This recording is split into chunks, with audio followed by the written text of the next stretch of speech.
going to come out another hole. Still strong enough to push it. He didn't eat his sweeties today. Guess not. Guess we're going to have a hammer to get it to go in there. Oh, I heard that. Need a hammer, Gil? Oh, he's going to tear up his hand. Then this goes in there, which is the next pedal.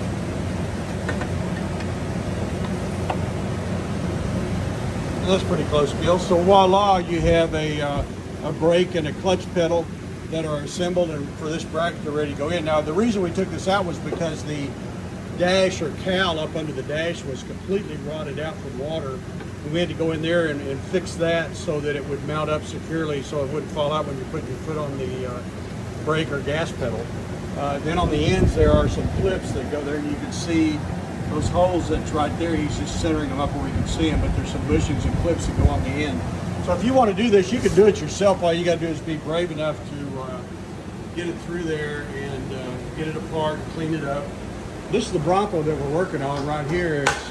It has had quite a bit of work, and we're getting close to finishing it up. So if you have any more questions, go to my website, wilsonautorepair@gmail.com. And I guess it's not gmail.com, it's just wilsonautorepair.com.